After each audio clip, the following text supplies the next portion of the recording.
11월 21일 토요일 아침에 함께 나누는 하나님 말씀은 다니엘 3장 13절로 23절 말씀입니다. 위기 속에서 드러나는 절대신앙, 절대헌신. 느부갓네살은 금신상을 만들었고 낙성식을 치르려고 합니다. 그리고 금신상에 절하는 일을 모든 백성들에게 요구하고 있는 중이지요. 갈대아 사람들이 다니엘의 세 친구들이 절하지 아니한다 하는 이유로 고발을 했습니다. 어제 본문에 이어서 고발을 당한 세 친구에게 어떤 일이 일어나는지를 오늘 본문이 말씀하고 있습니다. 본문 안으로 들어가서 살펴보도록 하겠습니다. 오늘 본문 말씀은 13절에서 23절인데요. 이 본문을 세 개로 나누어 살펴보려고 합니다. 먼저 13절에서 15절 말씀이 첫 번째 문단이 됩니다. 이 첫 번째 문단에서는 느부갓네살이 마지막 제안을 세 친구에게 전하게 되지요. 13절, 느부갓네살 왕이 노하고 분하여 사드락과 메삭과 아벳느고를 끌어오라 말하매 드디어 그 사람들을 왕의 앞으로 끌어온지라. 느부갓네살이 그들에게 물어 이르되 사드락, 메삭, 아벳느고야, 너희가 내 신을 섬기지 아니하며 내가 세운 금신상에게 절하지 아니한다 하니 사실이냐? 이제라도 너희가 준비하였다가 나팔과 피리와 수금과 삼현금과 양금과 생황과 및 모든 악기 소리를 들을 때 내가 만든 신상 앞에 엎드려 절하면 좋거니와 너희가 만일 절하지 아니하면 즉시 너희를 맹렬히 타는 풀무불 가운데에 던져 넣을 것이니 너희를 내 손에서 건져낼 신이 누구이겠느냐 하니. 13절 말씀을 보시면 왕의 마음이 극도로 분노에 차 있는 것을 확인할 수 있습니다. 노하고 분하여 이렇게 설명이 되어 있지요.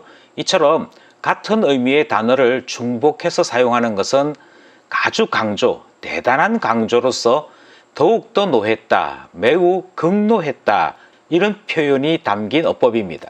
왕은 사드락과 메삭, 아벳느고를 끌어오라 그렇게 명령하지요. 그러니까 최고 관리자들이었던 이 사람들을 끌어오라 그렇게 명령한 것인데 오늘날 사회 구조로 옮기면 왕이 도지사들을 끌어오라 그렇게 명령한 것과 같습니다. 이 모든 것은 왕이 대단히 분노했음을 보여주는 표현들이지요.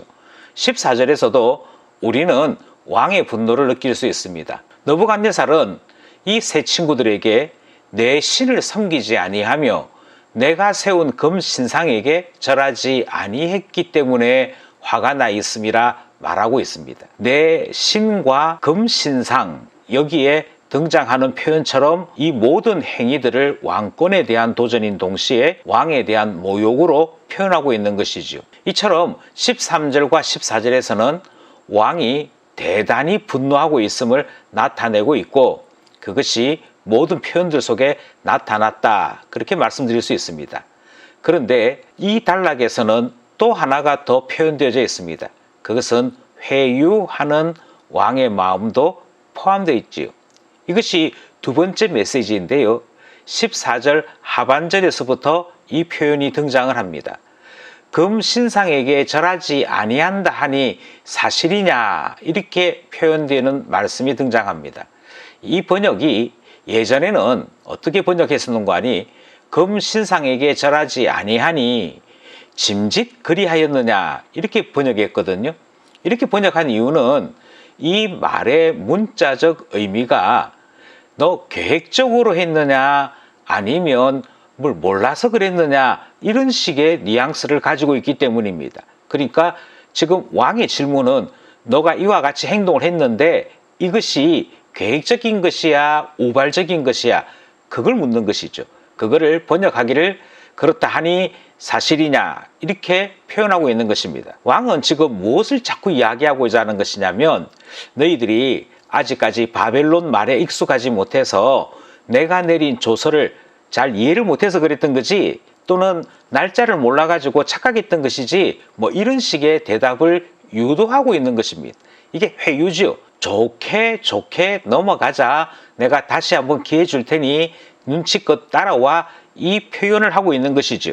그러니 14절에서부터 이미 회유는 등장하고 있습니다. 너 계획적으로 한 건 아니지 이 대답을 이끌어내려고 하고 있는 것이지요. 그런가 하면 15절에서도 회유가 등장합니다. 이제라도 준비해서 절하라. 이게 다르게 번역하자면 내가 마지막으로 기회를 한 번 더 줄 거야. 이렇게 표현한 말입니다. 왕이 대단히 너그럽게 이 세 친구들을 대하고 있음을 표현하고 있는 것이지요. 얼마만큼 놀라운 제안인고 하니 느부갓네살 왕이 이 세 사람 때문에 낙성식을 다시 하겠다 하는 말이 되는 것입니다. 왕이 이렇게 얘기하죠. 악기 소리를 들을 때에 다시 절한다면 이렇게 얘기하잖아요. 그러니까 낙성식이라고 하는 것이 악기 소리와 함께 치루어진 것인데 다시 또 악기 소리를 들려준다는 말은 이미 낙성식 했지만 한 번 더 할 테니 너를 위해서 한 번 더 진행할 테니 너 마음 고쳐먹고 지금 따라와 하는 제안.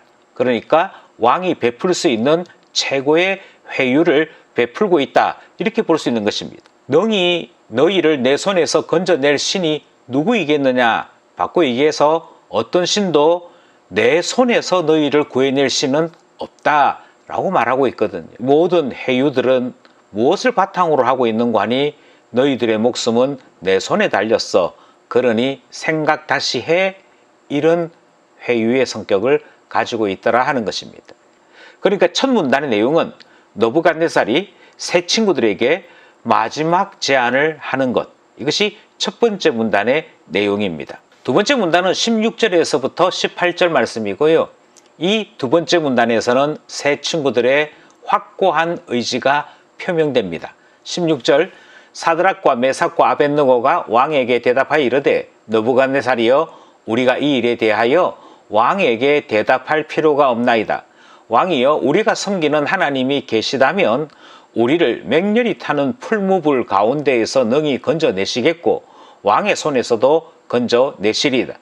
그렇게 하지 아니하실지라도 왕이여 우리가 왕의 신들에게 섬기지도 아니하고 왕이 세우신 금 신상에게 절하지도 아니할 줄을 아옵소서. 16절에서부터 세 친구들의 대답이 시작됩니다. 이들이 이 일에 대하여 대답할 필요가 없다라는 말로 시작을 하지요. 그런데 이것은 좀 더 정확하게 번역하지 않으면 오해를 살 수 있습니다. 왜냐하면 왕이 물었는데 왕이 물은 것에 대하여 대답할 필요가 없다 이렇게 말하는 것은 신하로서 왕을 능멸하는 일이 되는 것이고 이것은 어떤 경우에도 용서받을 수 없는 일이 되기 때문이지요. 그러니 문장을 조금 정확하게 번역하는 것이 좋을 것 같습니다. 왕이 조서를 내린 것, 그것에 대하여 따로 변명할 것이 없습니다. 이렇게 이야기하는 것이 바른 해석일 것입니다. 그러니까 앞에서부터 왕의 회유를 생각해 보시면 너가 조서를 잘못 이해해서 지금 뭔가 착각했던 것이지 그래서 뭘 잘못 알고 온 것이지 계획적으로 너가 이렇게 한 건 아니지 라는 회유가 있었지요. 그 회유의 출발은 조서의 내용입니다. 여기서 이야기하는 것은 그 조서에 대해 우리가 뭐 오해했다든지 해석을 잘못했다든지 그렇게 변명할 그것 아무것도 없습니다. 이 말이 되는 것이죠. 그러니까 이 대답의 의미는 우리가 조서에 대해서 몰랐거나 오해해서 생겨난 일이 아닙니다. 그 조서 분명하게 알고 행동한 것입니다. 이런 대답이 되는 것이죠. 17절부터는 조서를 잘 이해하고 있었음에도 그러면 왜 낙성식에 불참했느냐? 그리고 왜 신상에게 절하지 않느냐? 이런 형벌 받을 줄을 안다고 하면서도 왜 이렇게 행동했느냐 하는 질문에 대한 답이 시작됩니다. 첫 번째는요. 우리가 섬기는 하나님은 우리를 건지시는 분이시다라는 선언이 답입니다. 이 세 친구는 하나님이 더 위대하시다. 왕이 위대한 것이 아니고 하나님은 더 위대하시기 때문에 설사 왕이 풀무불 가운데 우리를 던져 넣는다 할지라도 하나님께서는 능히 건져내시는 분이시다. 그렇게 얘기하죠. 그리고 난 다음에 그 다음 얘기가 왕의 손에서도 건져내시리다. 이것은 해유의 이야기에 대한 정면 반박이지요. 왕은 자기 손에서 건져낼 신도 없다라고 이야기한 반면에 우리 하나님은 왕의 손에서도 건져내시는 분이다. 이렇게 대답하므로 그런 이유로 낙성식에 불참했고 절하지 아니한 것이다. 이런 대답을 전하고 있는 것입니다. 이것이 첫 번째 대답이라면 두 번째 대답이 또 등장하지요. 하나님께서 그렇게 하지 아니하실지라도 라는 말이 등장을 합니다. 18절인데요. 이 말은 하나님이 풀무불 가운데서 건져주지 아니하신다 할지라도, 왕의 손에서 우리를 건져주지 아니하신다 할지라도 라는 의미를 담고 있습니다. 그러니 하나님께서 어떤 이유인지 모르겠으나 우리의 바람과 달리 우리에게 이런 은혜를 베풀지 아니한다 하실지라도, 이 말이 되는 것이고요. 그 다음 이어지는 말은 그럴지라도 왕의 신들을 섬기는 일은 없다, 이렇게 대답합니다. 이것은 금신상에 절하는 일도 없다라는 말인 동시에 하나님만 섬기겠다는 분명한 선언이요, 의지요, 답변인 것이지요. 우리는 여기서 세 친구들이 하나님에 대해 얼마만큼 무한한 신뢰와 경외심을 가지고 있는지 확인하게 됩니다.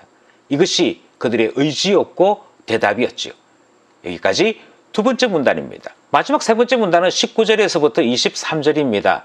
결국 세 친구가 풀무불에 떨어진다 하는 내용입니다. 19절, 느부갓네살이 분이 가득하여 사드락과 메삭과 아벳느고를 향하여 얼굴빛을 바꾸고 명령하여 이르되 그 풀무불을 뜨겁게 하기를 평소보다 7배나 뜨겁게 하라 하고 군대 중 용사 몇 사람에게 명령하여 사드락과 메삭과 아벳느고를 결박하여 극렬히 타는 풀무불 가운데에 던지라 하니라. 그러자 그 사람들을 겉옷과 속옷과 모자와 다른 옷을 입은 채 결박하여 맹렬히 타는 풀무불 가운데에 던졌더라. 왕의 명령이 엄하고 풀무불이 심히 뜨거우므로 불꽃이 사드락과 메삭과 아벳느고를 붙든 사람을 태워 죽였고 이 세 사람 사드락과 메삭과 아벳느고는 결박된 채 맹렬히 타는 풀무불 가운데에 떨어졌더라. 19절에서 왕의 얼굴빛이 변했다 하는 말씀은 느부갓네살이 하나님보다 자신을 더 두려워할 것을 기대했음에도 이 세 친구들의 생각이 전혀 따르지 않는 것과 하나님만 섬기겠다는 이 이야기에 결국 처형을 결심하는 것이고요. 그가 가지고 있던 수치심, 분노가 폭발하고 있는 것을 보게 됩니다. 그리고 왕은 이때부터 이 세 사람을 처형하는 것을 일종의 본보기로 삼아 자기 자신의 왕권을 강화할 생각을 가지고 있는 것 같습니다. 그래서 원래 약속했던 형벌보다 더 가혹하게 형을 집행할 것을 명령하는 것이지요. 오늘 본문은 전체적으로 느부갓네살이 어떻게 가혹한 형벌을 진행했는가 그 과정에 대한 설명을 우리에게 알려주고 있습니다. 먼저 19절부터 풀무불이라고 하는 이 형이 집행이 됩니다. 이 풀무불형이라고 하는 것은 용광로에 사람 떨어뜨려 죽이는 것과 같은 것이고 이 형은 사람의 시체를 찾을 수 없다는 점에서 극형에 해당되어지는데 이 무시무시한 단어가 매 절마다 등장한다는 것은 그만큼 왕이 지금 분노로 가득 차 있음을 드러내는 표시이지요. 21절에는 사형수들에게 베풀어지는 약간의 자비로움이나 시간적인 여유 그와 같은 것조차도 일체 없었다. 이 사형 집행은 잔인한 사형 집행이었다는 것을 보여주고 있습니다. 그것이 어떻게 표현되고 있는 거 아니? 세 친구들이 형을 받을 때에 어떤 옷을 입고 이 형을 받게 되어졌는지 설명하는 데서 나타나지요. 겉옷과 속옷과 모자와 다른 옷을 입은 것으로 설명이 됩니다. 이 말은 정확하게 표현하자면 고위 공무원들이 일을 볼 때, 관직에 있을 때 입는 관복을 설명한 것입니다. 그러니까 바꿔 얘기하면 근무복 그대로 형을 받았다는 것이지요. 이것은 가족들과 대화를 나누었거나 가족들에게 소식을 알려주었거나 마지막으로 유언을 할 수 있는 여유를 주었다. 이런 것이 전혀 없음을 이야기하는 것입니다. 바로 그 자리에서 입고 온 옷 그대로 형을 집행함으로 가혹한 형벌임을 한 번 더 나타내고 있는 것이지요. 아마 최종적인 표현은 그 불이 심히 뜨거워서 사드락과 메삭과 아벳느고를 붙든 사람까지도 태워 죽였다 하는 이 표현에서 이 형벌이 얼마나 무섭고 엄했던가 하는 것을 볼 수가 있습니다. 평소보다 7배 뜨거웠다는 말은 온도계가 있어서 7배 높였다 이런 말이 아니고 최대한 뜨겁게 할 수 있는 한 최대한 무섭게 이 형을 집행했다 하는 표현인 것이지요. 여기까지가 오늘 본문 내용입니다. 우리는 오늘 본문을 살펴볼 때 고위 관리가 되어도 여전히 시험과 시련이 있음을 보게 됩니다. 특별히 이 시험과 시련은 신앙 때문에 당하는 일이었지요. 하지만 하나님은 살아있을 때에도 죽어 있을 때도 우리의 찬양과 신앙 고백을 받으시기에 합당한 분이십니다. 죽으면 끝이라고 말하는 사람들의 생각, 심지어 내가 신들보다도 더 힘이 세다고 생각하는 너부갓네살의 이와 같은 생각 속에 우리는 정반대의 신앙 고백을 하나님 앞에 드리고 있는 것이지요. 또한 하나님은 우리의 신앙 고백대로 응답하시는 분임을 또한 믿고 하나님 앞에 나가게 되는 것입니다. 이 일의 최고의 모범이 오늘 본문에 등장하는 세 친구들 아니겠습니까? 하나님께서 구해 주실 것입니다. 그리하지 아니하실지라도 우리는 여전히 하나님을 신뢰합니다. 우리는 이 고백이 어떤 결과를 낳게 되는지 내일 본문을 통해 확인하게 되는 것이지요. 하나님께서 오늘 본문 말씀을 통해 우리에게 묻고 계십니다. 너도 이 세 친구들과 같이 하나님을 고백하느냐? 우리도 세 친구들과 같이 하나님을 고백하는 신앙 고백이 있기를 원합니다. 말씀과 기도로 하나 되는 우리 모두 되기 원하고요. 주일을 잘 준비하는 토요일 되기를 원합니다.